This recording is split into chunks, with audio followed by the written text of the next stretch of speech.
여러분, 혹시 오늘 아침에도 김치찌개 드셨나요? 그리고 그 김치찌개에 액젓 한 숟가락 넣으셨을 거예요. 만약 그렇다면 지금 이 순간 여러분의 혈관은 비명을 지르고 있을지도 모릅니다. 저는 지금부터 여러분이 매일 먹는 평범한 조미료가 어떻게 뇌졸중의 위험을 10배까지 높이는지, 그리고 실제로 이 조미료들 때문에 응급실로 실려간 사람들의 이야기를 들려드리겠습니다. 지난주 금요일 오후 2시 중앙의료원 응급실에 53세 김모 씨가 실려왔습니다. 갑작스러운 투통과 함께 왼쪽 팔에 힘이 들어가지 않는다며 119를 불렀던 것이죠. 응급실 박정수 과장은 김 씨를 보자마자 뇌졸중을 의심했습니다. CT 촬영 결과 뇌혈관이 막힌 허혈성 뇌졸중이었죠. 김 씨의 혈압은 무려 220에 달했습니다. 정상 혈압이 120 정도인 것을 생각하면 거의 2배에 가까운 수치였습니다. 박 과장이 김 씨의 식습관을 조사해보니 놀라운 사실을 발견했습니다. 김 씨는 매일 세끼 모든 음식에 액젓을 넣어 먹었던 것입니다. 찌개에도, 볶음밥에도, 심지어 라면에도 액젓을 추가로 넣어서 말이죠. 김 씨는 액젓 맛에 길들여져서 안 넣으면 밍밍해서 못 먹겠더라고요 라고 말했습니다. 하지만 이 작은 습관이 김 씨의 뇌혈관을 서서히 망가뜨리고 있었던 것입니다. 액젓 한 숟가락, 겨우 15ml에는 나트륨이 무려 2300mg이 들어 있습니다. 하루 나트륨 권장 섭취량이 2300mg인데 액젓 한 숟가락으로 하루치를 다 채우는 거죠. 그런데 우리는 액젓만 먹는 게 아니잖아요. 밥에 김치에 국에 반찬까지 합치면 하루에 나트륨을 권장량의 3배, 4배씩 먹게 되는 겁니다. 나트륨이 몸에 들어오면 어떤 일이 벌어질까요? 우선 혈액 속 나트륨 농도가 높아집니다. 우리 몸은 이 농도를 맞추려고 혈관 주변에서 물을 끌어와 혈액에 섞습니다. 그러면 혈액량이 늘어나죠. 같은 굵기의 혈관에 더 많은 혈액이 흘러야 하니까 압력이 높아집니다. 이게 바로 고혈압입니다. 고혈압이 지속되면 혈관벽이 두꺼워지고 딱딱해집니다. 마치 오래된 고무호스가 굳어지는 것처럼 말이죠. 이런 혈관에 갑자기 높은 압력이 가해지면 터지거나 막히게 됩니다. 뇌혈관이 터지면 뇌출혈, 막히면 뇌경색이 되는 거죠. 둘 다 뇌졸중입니다. 그런데 문제는 액젓만이 아닙니다.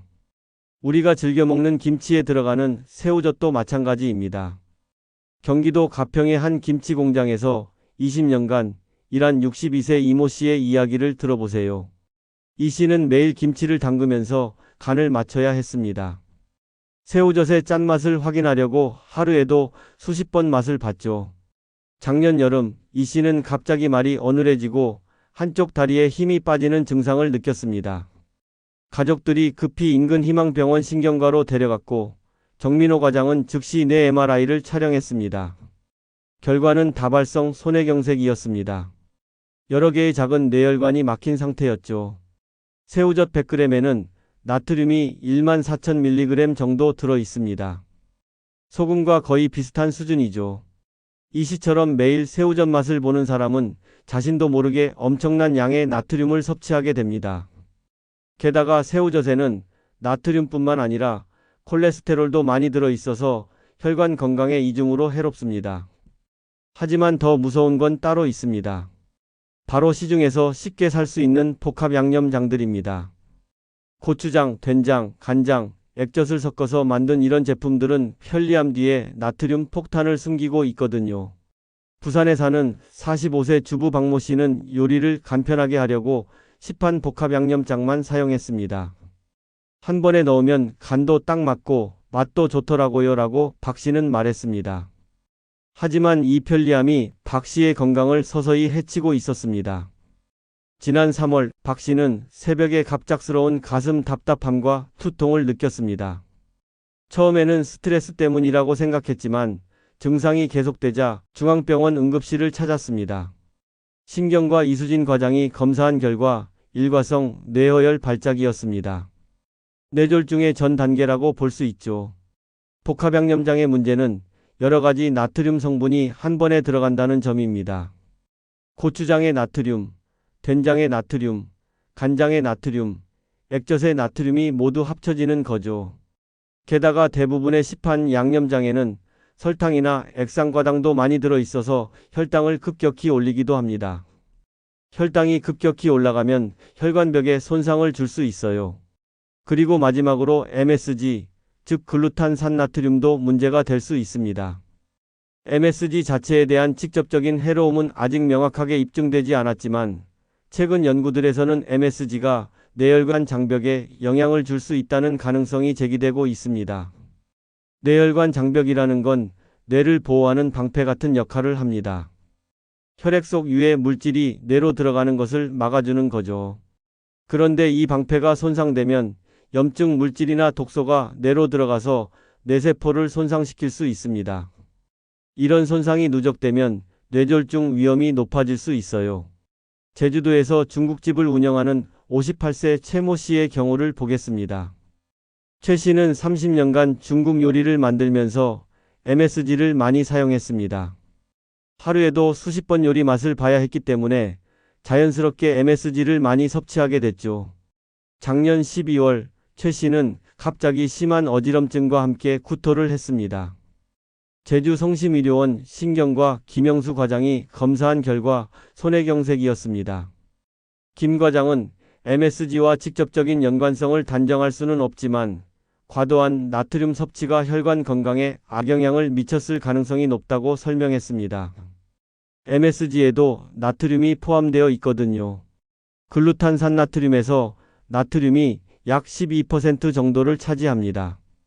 이제 한국인의 전체적인 상황을 보겠습니다. 세계보건기구에서 권장하는 하루 나트륨 섭취량은 2000mg입니다. 그런데 한국인은 평균적으로 하루에 6000mg에서 8000mg을 섭취합니다.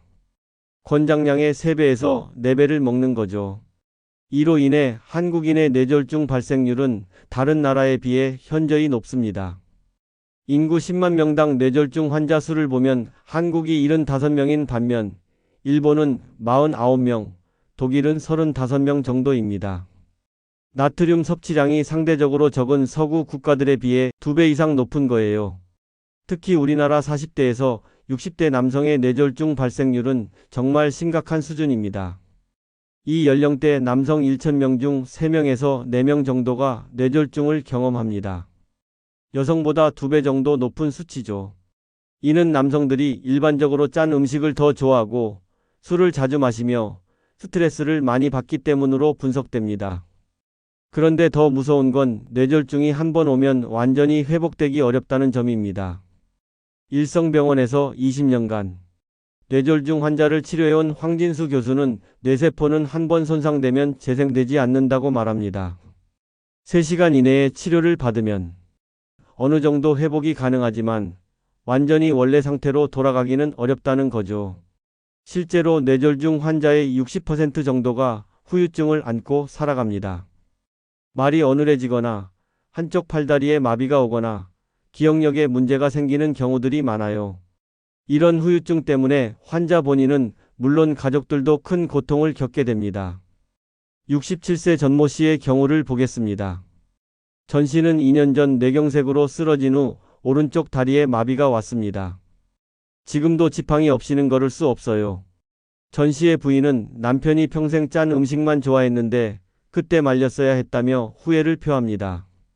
하지만 다행히 뇌졸중은 예방이 가능한 질병입니다. 뇌졸중 환자 10명 중 8명은 생활 습관을 개선하는 것만으로도 충분히 예방할 수 있어요. 가장 중요한 것은 바로 나트륨 섭취량을 줄이는 것입니다. 첫 번째로 조미료 사용량을 줄여야 합니다. 소금, 액젓, 새우젓 등의 사용량을 현재의 절반으로 줄이는 것부터 시작해 보세요. 처음에는 밍밍할 수 있지만 2주 정도 지나면 적응됩니다.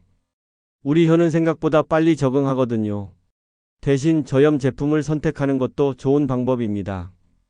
두 번째로 천연 조미료를 활용해 보세요. 멸치, 다시마, 표고버섯을 우린 국물이나 이것들을 말려서 만든 가루는 나트륨은 적으면서도 깊은 맛을 낼 수 있습니다. 마늘, 생강, 양파 같은 향신료들도 짠맛 없이 감칠맛을 더해줍니다. 세 번째는 칼륨이 풍부한 음식을 많이 먹는 것입니다. 칼륨은 나트륨을 몸 밖으로 배출시키는 역할을 합니다. 바나나, 시금치, 감자, 토마토, 오렌지 등의 칼륨이 많이 들어 있어요. 이런 음식들을 매일 조금씩이라도 드시면 도움이 됩니다. 네 번째는 국물을 적게 먹는 것입니다. 국, 찌개, 라면, 우동 등의 국물에는 나트륨이 특히 많이 들어 있어요. 건더기 위주로 드시고 국물은 가능한 한 적게 드세요. 라면을 끓일 때도 스프를 절반만 넣거나 물을 많이 넣어서 농도를 낮추는 것이 좋습니다. 다섯 번째는 규칙적인 운동입니다. 하루 30분 정도의 가벼운 운동만으로도 혈압을 5에서 10mm 정도 낮출 수 있어요. 굳이 헬스장에 갈 필요 없이 빠르게 걷기, 계단 오르기, 집안일하기 같은 일상적인 활동으로도 충분합니다.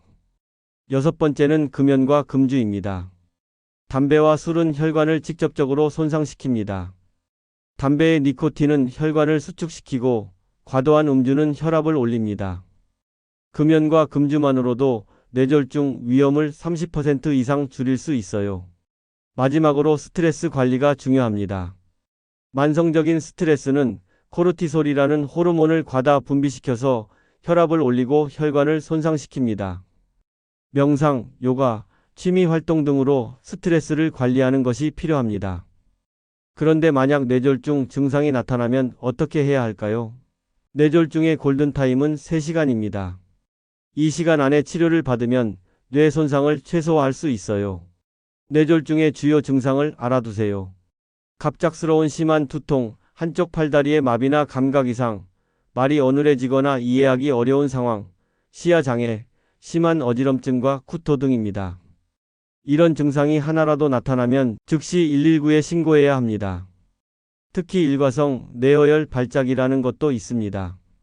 이는 뇌졸중의 전조 증상으로 몇 분에서 몇 시간 동안 뇌졸중과 비슷한 증상이 나타났다가 사라지는 것입니다. 금방 나아졌으니까 괜찮겠지라고 생각하면 안 됩니다.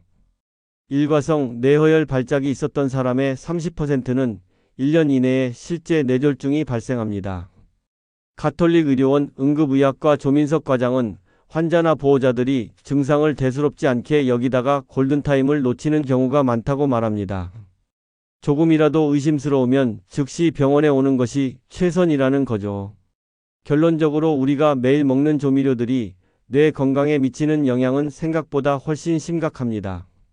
액젓, 새우젓, 복합양념장, MSG 등에 들어있는 과도한 나트륨은 고혈압을 유발하고 혈관을 손상시켜 뇌졸중의 위험을 높입니다.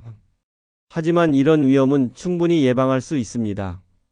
조미료 사용량을 줄이고 천연 조미료를 활용하며 칼륨이 풍부한 음식을 드시고 규칙적으로 운동하세요. 그리고 뇌졸중 증상이 나타나면 절대 지체하지 말고 즉시 응급실을 찾으시기 바랍니다. 여러분의 소중한 뇌 건강을 위해서 오늘부터라도 식습관을 바꿔보세요. 가족의 건강도 함께 지킬 수 있을 것입니다. 이 영상이 도움이 되셨다면 구독과 좋아요, 그리고 주변 분들과 공유해 주시면 더 많은 분들의 건강을 지키는 데 도움이 될 것입니다. 감사합니다.